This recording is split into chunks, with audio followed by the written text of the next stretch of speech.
What's up, guys? Orca's here, and today is a sad day.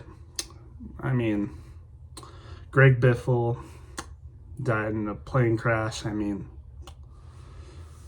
I felt like I had to make a video about this. Like, I never watched Greg Biffle. You guys know I'm a new fan, but, I've watched a lot of stuff, from the past. I've seen, like, Greg Biffle in highlights, races, and stuff like that. Like, back when he did race with, the Jeff Gordons, Tony Stewart, Jimmy Johnson, and only 55 years old, died in a plane crash. His family was with him. There was other people that were involved in the sport with him. I think it was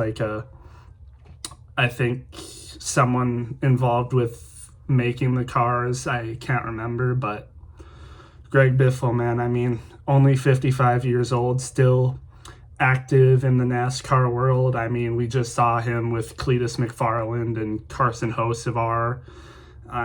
And according to Cletus McFarland, Greg Biffle was on his way to see Cletus McFarland with his family, and something just went wrong with the plane. We don't know what happened. At least I don't know what happened with the plane, but something was wrong, I think, on takeoff or something, and it crashed and went up in flames, just exploded, and no one survived. I don't know all the details. I think there was 6 to 8 people on board. No one survived.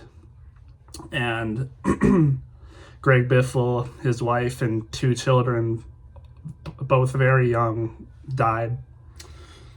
This is sad. Just a sad day. How many aeroplane crashes, helicopter jets, how much of these crashes have to happen before there's very strict safety standards? Like, stuff like this should never happen. It really shouldn't.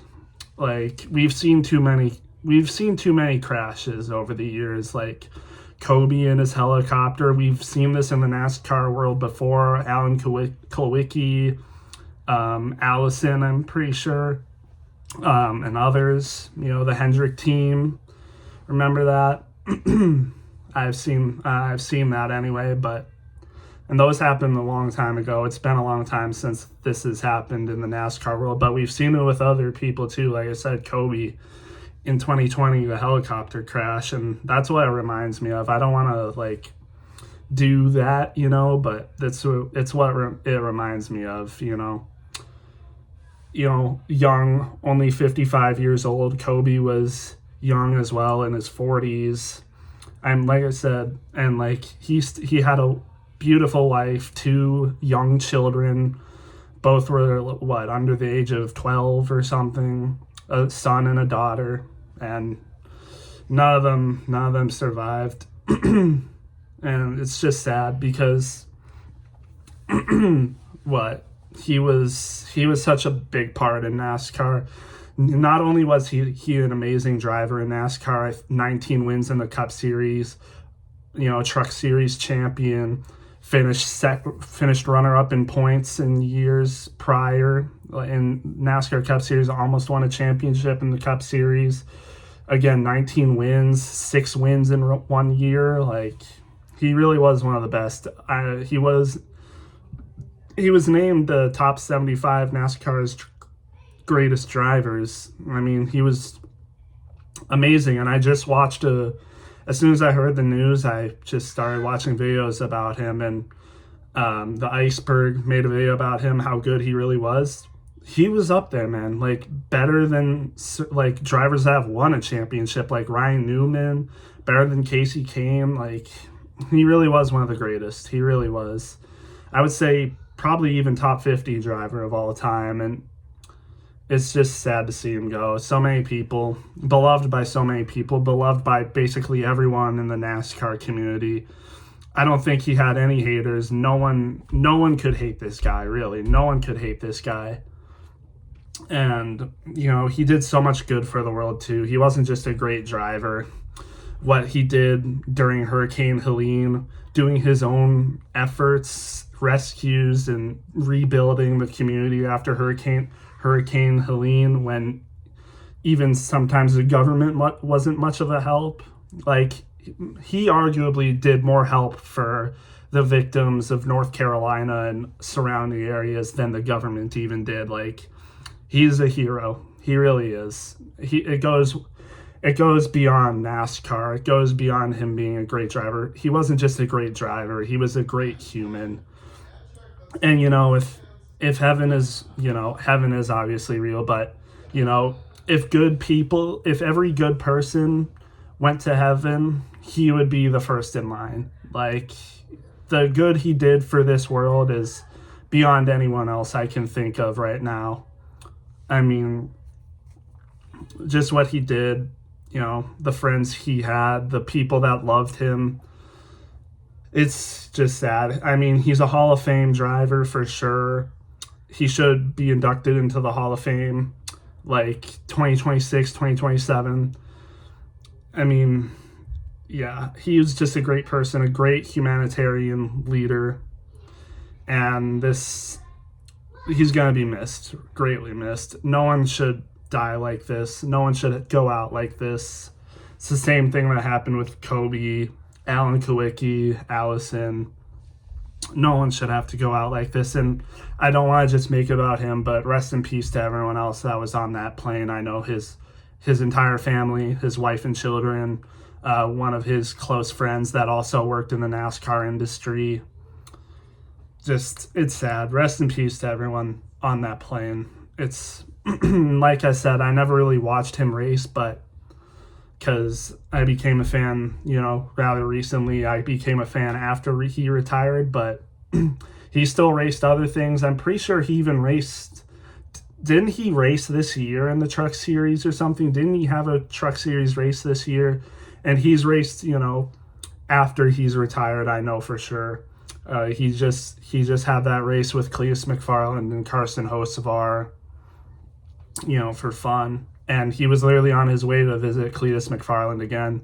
And that's the first person I saw it from that he passed away, was Cletus McFarland, posting on Facebook that he knows that Greg Biffle was on that plane coming to visit him. And then, of course, now NASCAR has released their official statements. All the teams have released their official statements, and, drivers as well. Yeah, we know that he was on that plane, and his family too. So it's a really sad day. This one hurts. This one hurts a lot. And, I feel so bad for everyone that was a big fan of him, because I know he definitely had tons of fans when he was racing. He was one of the best of his era while he was racing. I mean, he really was one of the best. Really was. And this one's going to hurt for a lot of people. It's going to hurt. And it's going to hurt the NASCAR community.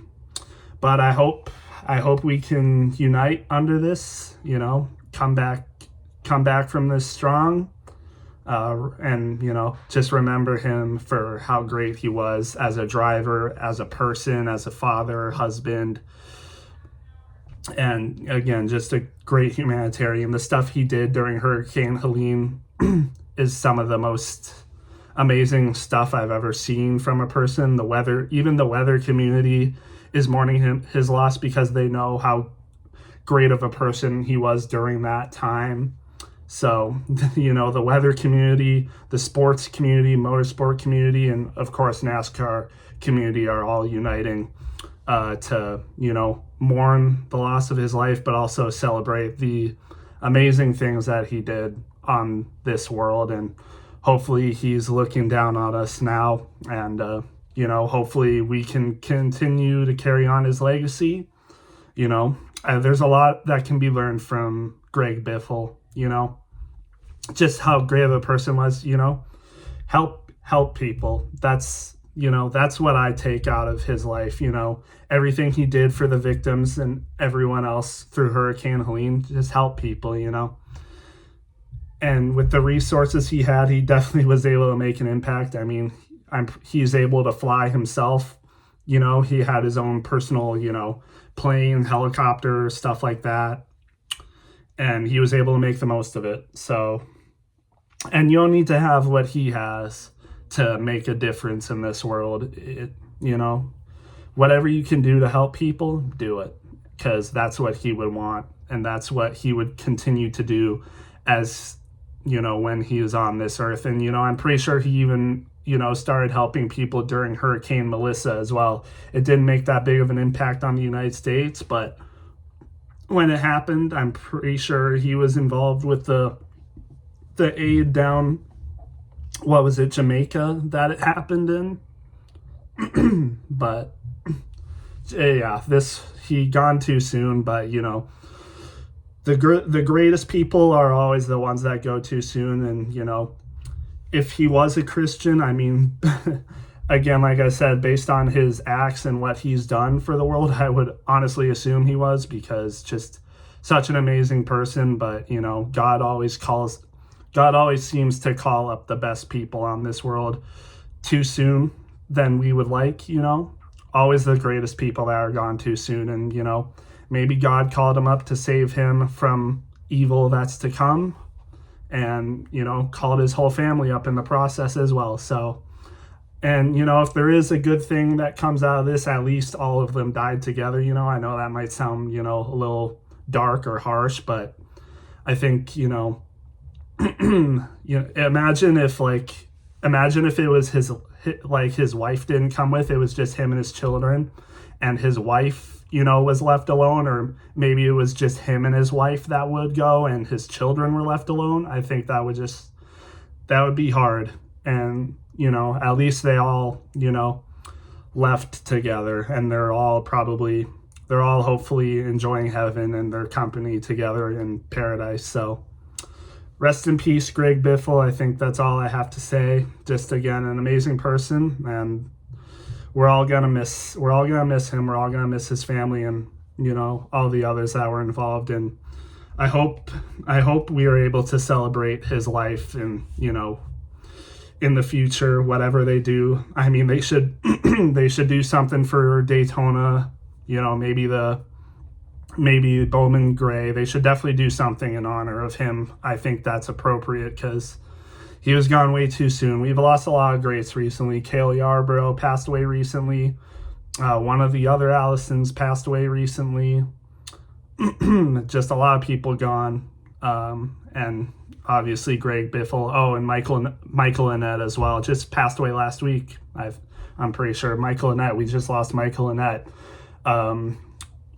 Who raced in the O'Reilly series with Junior Motorsports, and that was a hard death. He was gone way too soon as well. I think he was 39 or 40, and he passed away, I think, from an illness or cancer or something. I don't know exactly what, but he was battling something, and he passed away recently. And now Greg Biffle passed away in a plane crash, and just, again, gone way too soon, too young to leave this world. And it's definitely going to be hard, but I hope, again, like I said, we can all, celebrate the good memories that, we all have had of him, and we can celebrate all the good things he did for us, and just aspire to be like him. And I hope he will be remembered forever.